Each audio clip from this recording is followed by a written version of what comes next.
The great legendary boxer Ahmad Ali ने कहा था कि मुझे अपनी ट्रेनिंग की हर एक मिनट से नफरत थी, लेकिन फिर भी मैं खुद को कहता था कि क्विट मत कर, बस अभी दर्द उठा ले और फिर आगे अपनी पूरी जिंदगी एक चैंपियन की तरह जिएगा।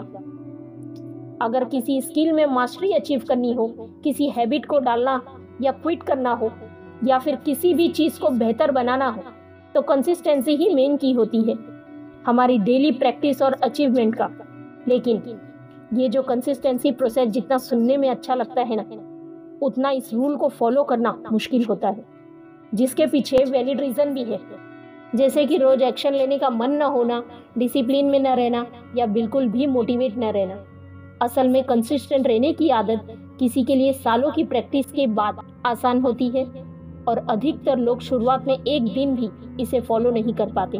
आरसीबी वर्सेस गुजरात लायंस के मैच में 55 बॉल पे 109 रन बनाने के बाद विराट कोहली ने बताया कि अगर सच कहूँ तो ये एक कॉन्शियस एफर्ट है, तो ये ऐसा है जैसे ईट, स्लीप, ट्रेन एंड रिपीट। अब हम सभी को डेली कंसिस्टेंट एफर्ट का अंदाजा है और सही आदतों की पावर का अंदाजा है, लेकिन क्यों हम सब कुछ जानने के बाद भी कंसिस्टेंट नहीं रह पाते? क्योंकि हम अपने गोल्स के लिए डेली कंसिस्टेंट एक्शन नहीं लेते। आखिर क्यों हमारे साथ ऐसा होता है और कैसे हम अब से एक प्रैक्टिकल और रियलिस्टिक मेथड को फॉलो करके एक कंसिस्टेंट पर्सन बन सकते हैं? तो आइए जानते हैं। Number 1, give yourself a realistic target. जो गलती हम सभी करते हैं वो ये है कि हमें जब भी किसी चीज़ में कंसिस्टेंट बनना होता है तो हम खुद से कहते हैं कि अब मैं इस चीज़ या हैबिट को ज़िंदगी भर कंसिस्टेंसी फॉलो करूँगा। फॉर एग्जाम्पल, अगर आपको सुबह जल्दी उठने की आदत डालनी है तो आप खुद से कहते हैं बस अब बहुत हुआ, अब मैं रोज़ ज़िंदगी भर सुबह जल्दी उठूँगा, अब मैं अपनी पूरी लाइफ चेंज कर दूँगा। तो शुरुआत में तो आपके अंदर काफ़ी मोटिवेशन और जोश होता है, लेकिन जैसे जैसे दिन बीतते हैं आप वही पुराने रूटीन में आने लगते हैं, क्योंकि आपको खुद को लगने लगता है कि यार ये लाइफ टाइम का वादा अब कुछ पॉसिबल सा नहीं लग रहा, और जो चीज़ पॉसिबल नहीं लगती उसे क्विट करना ही फिर सही लगता है। तो यहाँ आप में या आपके गोल में कोई प्रॉब्लम नहीं है, बल्कि प्रॉब्लम है उस अनरियलिस्टिक और बहुत ही बड़े टाइम पीरियड में जो आप खुद को दे रहे हो। तो आपको खुद से ये नहीं बोलना है कि मैं इसे जिंदगी भर करूंगा, बल्कि आपको खुद से बोलना चाहिए कि मैं अगले 1 हफ्ते तक रोज सुबह जल्दी उठूंगा और उसके बाद ही आगे का सोचूंगा, लेकिन अभी मुझे अपना सारा फोकस इस 1 हफ्ते में रखना है। तो दोस्तों, आपको खुद किसी भी चीज को कंसिस्टेंसी के साथ फॉलो करने के लिए कुछ स्पेसिफिक टाइम पीरियड देना है, जैसे कि कुछ दिन, 1 हफ्ते या 30 दिन, लेकिन बहुत ज्यादा लंबा टाइम पीरियड नहीं देना है। तो अपने चैलेंज को 1 हफ्ते तक फॉलो करने की कोशिश करो और उससे भी ज्यादा अपने हर एक दिन पर फोकस करो। Number 2, actions influence motivation. क्या आप भी यही सोचते हो कि एक्शन लेने के लिए हमारे अंदर पहले मोटिवेशन होनी चाहिए? तो फिर आप गलत सोचते हो। बट डोंट वरी, हमें भी पहले यही लगता था, क्योंकि हम सभी हमेशा यही सुनते आए हैं कि मोटिवेशन होगी तो हम खुद ब खुद एक्शन लेना शुरू कर देंगे। लेकिन असल में होता क्या है, हम मोटिवेशन का वेट करते रहते हैं और कोई एक्शन नहीं लेते, और कई बार मोटिवेशन आ भी जाता है तो हम एक्शन नहीं ले पाते। लेकिन क्या हमें लाइफ टाइम ऐसे ही जीना चाहिए? जब मोटिवेशन होगी तब हम काम करेंगे? नहीं, ये एक बहुत ही गलत और आलसी सोच है दोस्तों। असल में मोटिवेशन एक्शन लेने के लिए कुछ नहीं करता, बल्कि एक्शन लेने में मोटिवेट करता है। और कंटिन्यूअस एक्शन लेने के लिए एक सक्सेसफुल पर्सन हमेशा एक्शन लेता रहता है और कुछ न कुछ करते रहता है, क्योंकि उनके अंदर एक्शन लेने की आदत होती है। तो अगर आप प्रोक्रेस्टिनेट हो, यानी कि आपको भी काम टालने की आदत है, हमारी ये टिप आपकी लाइफ चेंज कर सकती है। भूल जाओ कि मोटिवेशन हमें एक्शन लेने के लिए मोटिवेट करेगा, बल्कि ये बात अपने अंदर बिठा लो कि फर्स्ट एक्शन लेना आगे आने वाले और एक्शन लेने के लिए हमें पुश और मोटिवेट करता है।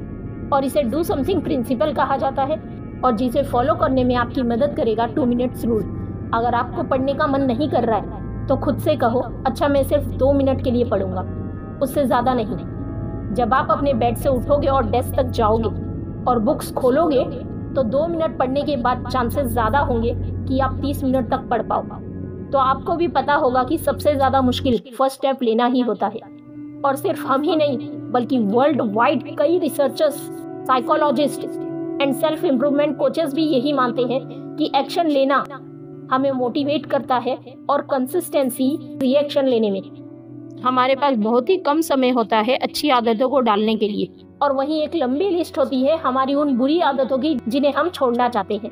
और फिर हम कोशिश करते हैं एक ही साथ अपनी सारी बुरी आदतों को छोड़ने की और अच्छी आदतों को डालने की। जैसे कि यार, अब से ना मैं फोन यूज कम करूंगा, सुबह जल्दी उठूंगा, रोज कुछ घंटे पढ़ाई भी करूंगा, डेली 1 घंटा एक्सरसाइज करूंगा, अपने बुरे एडिक्शन को छोड़ दूंगा, रोज 1 घंटा कोई सेल्फ हेल्प बुक भी पढ़ूंगा, अपने पैशन पर रोज कुछ घंटे काम करूंगा, हेल्दी डाइट भी लूंगा, और अलग अलग 10 तरीके के रूल फॉलो करने की कोशिश करते हैं। और आगे की कहानी तो आपको पता ही है कि किसी भी चीज को ढंग से नहीं कर पाते हो। तो जो बेस्ट और सबसे अच्छा तरीका है वो ये है कि आप एक बार में सिर्फ और सिर्फ एक ही आदत को कॉन्स्टेंटली फॉलो करो। अगर आपको डेली कुछ घंटे पढ़ने की या अपने पैशन पे, एम्बिशन पे काम करने की आदत को कंस्टेंटली फॉलो करना है, तो कुछ समय तक सिर्फ और सिर्फ उस एक आदत को फॉलो करने में अपना 100% लगा दो। देखना कुछ प्रॉब्लम सिर्फ और सिर्फ एक आदत को फॉलो करने से ही सॉल्व होना शुरू हो जाएगी। और जब आप उस एक आदत को कॉन्स्टेंटली फॉलो करने में माहिर हो जाओ और आपको उसकी आदत पड़ जाए, तो उसके बाद आप बाकी के हैबिट्स को एक एक करके फॉलो करना शुरू कर सकते हो। Number 4, follow your heart less and follow your mind मोर।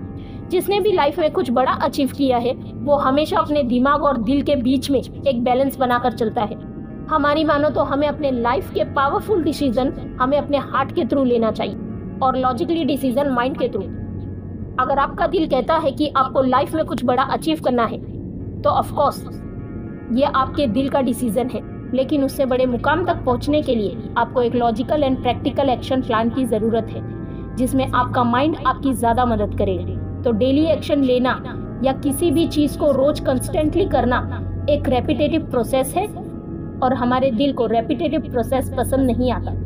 और दिल, जिसे मन भी कहा जाता है, वो आपसे बोलता है यार मत कर, अभी बिल्कुल भी मन नहीं है। तो ऐसी सिचुएशन में हमें ये समझना होगा कि हमारा दिल हमें भटकाने की कोशिश कर रहा है, लेकिन हमें अपने लॉजिकल माइंड की सुननी है।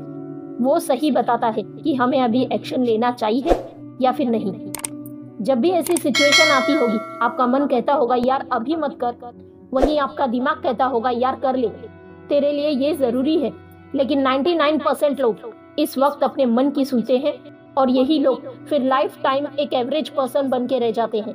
आप अगर एक स्मार्ट पर्सन हो तो आपको दिल की कम और 100 में से 90 टाइम सिर्फ दिमाग की सुननी है इस सक्सेस की जर्नी में, और बाकी के 10% डिसीजन अपने दिल से लेना है। Number 5, consistency is boring. Virat Kohli कहते हैं कि कंसिस्टेंसी बहुत ही बोरिंग चीज है, लेकिन इस कंसिस्टेंसी के आदत ने ही मुझे इंडियन टीम का कैप्टन बनाया है। अब सुनने में और इमेजिन करने में बहुत ही अच्छा और मोटिवेटिंग लगता है, लेकिन असल में कोई भी चीज को एक लंबे समय तक रोज रोज करना एक वक्त के बाद बोरिंग लगना शुरू हो जाता है। यही ह्यूमन नेचर है।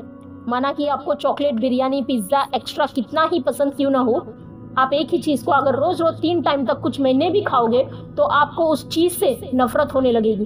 तो जो काम और आदत आपको ऑलरेडी हार्ड और बोरिंग लगती है, आप उसे कैसे लंबे समय तक कर पाओगे? तो कोई भी चीज को कंसिस्टेंसी के साथ फॉलो करने से पहले इस बात को समझ लो और एक रिमाइंडर सेट कर लो कि कंसिस्टेंसी से कुछ भी फॉलो करना बहुत ही बोरिंग और मुश्किल होने वाला है। और जब आपका मन भर जाए या कुछ करने का मन ना करे, तो ये सोचना कि आज करूंगा या कल, ये बोरिंग और हार्ड ही होने वाला है, और इसे ना करने से आप पहले की तरह बन जाओगे। तो ये बात समझ लो कि बोरिंग होना या ना होना मैटर नहीं करता, बस ये मैटर करता है कि आज आप उस काम को कंसिस्टेंसी से करते हो या नहीं। और यही बोरिंग चीज़ को अगर आप कंसिस्टेंसी से फॉलो करते हो, तो ये चीज़ आगे चलकर आपको एक चैंपियन बनाएगी, बिल्कुल द ग्रेट अहमद अली की तरह या विराट कोहली की तरह। अगर आपको ये वीडियो अच्छी लगी तो वीडियो को लाइक और चैनल को सब्सक्राइब ज़रूर करें, और हाँ, बेल आइकन को ज़रूर प्रेस करें ताकि आने वाली मोटिवेशन की नोटिफिकेशन आप तक ज़रूर पहुँचे। जय हिंद, वंदे मातरम।